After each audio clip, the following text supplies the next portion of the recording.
Hi everyone and welcome, this is the Apostate Prophet. Today I want to talk about the most essential ethical principles of Abrahamic religion, the most fundamental set of biblical rules, which Islam has no clue about. Yeah, I just don't know how I can say this without belittling Islam. I'm not even trying, all I have to do is explain Islam. Islam is little. Does that make sense? Because belittle, little... Whatever. When speaking of Abrahamic religion, people majorly speak of three religions: Christianity, Judaism, and Islam. The Ten Commandments are fundamental rules essential to the history and ethics of both Christianity and Judaism. Everybody knows about them. They form the basis of Jewish law. They come before everything else in Judaism. In Christianity, the Ten Commandments are considered the essential law given to people. Christians have only differed on how to use them and how to cite them. You would expect that Islam, which is also claimed to be an Abrahamic religion from the same God, the same books, and the same prophets, would also give great importance to these fundamental rules. And sometimes you would even think that it does, because Muslims do speak of the Ten Commandments when they recall the story of Moses. The problem is that Islam doesn't give us any information about the Ten Commandments. It seems that Islam is rather ignorant about this topic. I would love to ask Muslims the question, what are the Ten Commandments? Can you count them? Oh, you shall have no other gods before me, you shall not murder, you shall not steal? Interesting. In which Islamic text did you find that? It was not in an Islamic text? You found it in the Bible? That's strange. What are you supposed to say about the Bible? That you neither believe nor disbelieve in it, because the Bible is supposedly unreliable and corrupt according to Islam, right? Because the Jews and Christians supposedly corrupted their scripture at some point in history. It's just very hard to tell when and how and why. So all the information on the Ten Commandments comes from the Bible, and as a Muslim, you are not supposed to read the Bible.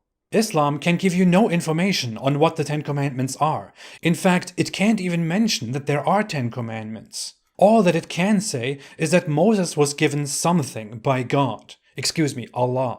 So think about this. Moses and the Ten Commandments are an essential part of Abrahamic monotheistic religion, a fundamental part of the history of religion, of morality, of the law. But it is absent in Islam, and Muslims have to look at the corrupt Bible to find out about their existence. According to the biblical tradition, the Ten Commandments were given to Moses on the Mount of Sinai after the Israelites escaped from Egypt, where they were enslaved. God communicated with Moses directly, made Moses lead his people out of Egypt, cut off the enemies that followed them, and on Mount Sinai, God gave Moses the Ten Commandments, followed by God's covenant agreement with the Israelites. This journey is described in so much detail in the Bible. Mine is just a very poor oversimplification. Oversimplification. But you know what? It is, of course, much poorer in the Quran, where nothing is really being said, except that Allah communicated with Moses on the mountain and gave him the scripture and all things. And we wrote for him on the tablets something of all things, instruction and explanation for all things, saying, take them with determination, and order your people to take the best of it. I will show you the home of the defiantly disobedient. This is again typical Quran. What the hell is all things? And God told him all things. That's what my 3-year-old son says. Mommy, let's buy all things. You know, that's how the mind of a 3-year-old works. He just thinks, why don't we just buy all things? Allah has the mind of a 3-year-old. I should just worship my son instead of worshipping Allah. I'm pretty sure he's not half as crazy as Allah and won't want the world to bow down to him or to be enslaved and killed. I hope. We wrote on the tablet the lesson to be drawn from all things and the explanation of all things. There were 2 tablets, and what was on the tablets, according to the actual story, were the 10 Commandments, not the explanation of all things on many tablets. The author of the Quran seems to be ignorant of the actual content of the story, which is no big surprise. That's very common in the Quran. Few verses later, it again refers to the tablets and says that thereon was guidance for those who fear their Lord, but it does again not say what the content was. It's very simple. 2 tablets, the 10 Commandments, not some big instructions and explanations to everything. Everything. all things. Since the Ten Commandments are completely missing in Islam, which is kind of weird, many Muslim apologists or scholars try to claim that certain parts in the Quran are a direct reference or reiteration or revision of the Ten Commandments. But the Quran neither calls them the Ten Commandments, nor does the Quran's content agree with the Ten Commandments. Jews and Christians among each other, list and number the Ten Commandments differently, which are found in Exodus and Deuteronomy in the Bible. But the commandments, with differences in numbering, are the following. I am the Lord your God. You shall have no other gods before me. You shall not make for yourself any graven image or idol. You shall not take the name of the Lord your God in vain. Remember the Sabbath day to keep it holy. Honor your father and your mother. You shall not murder. You shall not commit adultery. You shall not steal. You shall not bear false witness against your neighbor. You shall not covet your neighbor's house. You shall not covet your neighbor's wife. Nowhere in the Quran are these commandments repeated.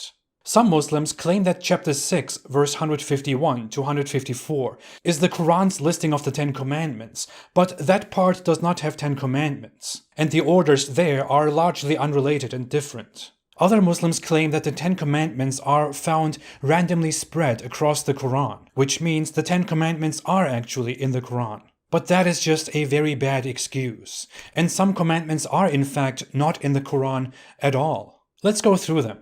I am the Lord, your God. This one is already very funny. The actual text says, I am Yahweh, your God. But Yahweh doesn't even exist in Islam. Muslims have no idea who Yahweh is.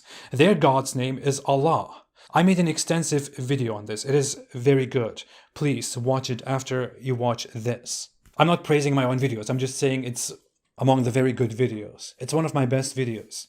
Whatever, it's good. You shall have no other gods before me, and you shall not make idols. These are in the Quran. The Quran is very aggressive about this issue. You shall not take the name of Yahweh, your God, in vain. Islam doesn't have such a concept of not taking God's name in vain, because God's name, Yahweh, doesn't even exist in Islam, as said, which completely destroys Islam. But I have already presented that, and I will do so again and again. The Quran never puts an emphasis on not taking Allah's name in vain, which is why Muslims don't really have such a concept. They're not very careful about the name of Allah. They just randomly use it when they are angry, when they're surprised, happy, whatever. Remember the Sabbath day. This one is very strange, because while the Quran mentions the Sabbath, it says that the Sabbath was only appointed for those who differed over it, meaning the Jews and the Christians. Why? No clue. Probably because they were bad. It's always their fault, especially the Jews.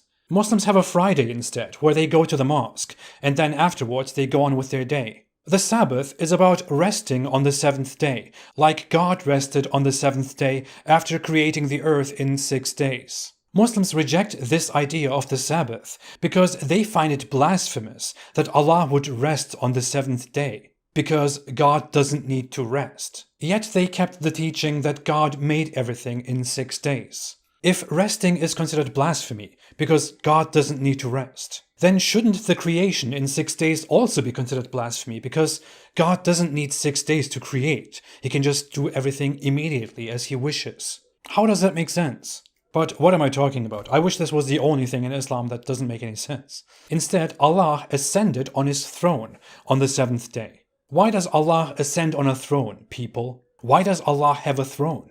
Isn't that quite a material thing? Isn't that blasphemous? Does Allah sit? Where is Allah's throne, by the way? Oh yeah, it is above. Above. You're also to respect your parents in Islam. That's big. Killing is not banned in the Ten Commandments, and neither is it banned in the Quran. It is murder that is banned, and killing people for leaving Islam, including cutting off their hands and feet from opposite sides or crucifying them, is unfortunately not considered murder. That is just killing, ordered by the dear Prophet Muhammad and his beloved God Allah. Adultery is also banned in Islam and punished with death. Stealing is banned in Islam and punished with having your hands nicely cut off. Coveting your neighbor is also forbidden in Islam, and lying is also forbidden. Well, kind of. Unless you do it discreetly and implicitly in order to advance Islam. Too complicated of a topic, I will come to that. So these parts kind of check out, and these rules also exist in Islam. But as said, the Ten Commandments themselves are missing in Islam. Not only in the Quran, but in Islam altogether. Islam instead focuses on pre-Islamic pagan rituals, and on threatening with hellfire, and fighting and hating the disbeliever, and promising the juicy heaven over and over again, and just obeying, and not opening your mouth and your mind. Muslims are left following some completely unnecessary practices on how to eat and how to dress, how to talk, how to have your beard, how to poop, and not to run from the battlefield, even if it makes you poop your pants. Yeah, instead of the Ten Commandments, Islam actually does present some deadly sins, according to which you are not to run from the battlefield. What a religion. This whole topic is one of many aspects which make me think that Islam is a very un-Abrahamic religion that is built on pre-Islamic polytheistic origins, while unsuccessfully hijacking Abrahamic religion. I will get back to demonstrating that further. For now, thanks for watching. If you like this video, don't forget to like, to subscribe, and to share. Most of my videos are not monetized. If you want to help me make more videos and more projects, then please consider supporting me on Patreon. I appreciate all your support very much, and thanks to all those who support me on Patreon and otherwise. I will be back soon. Have a great day and stay away from Islam.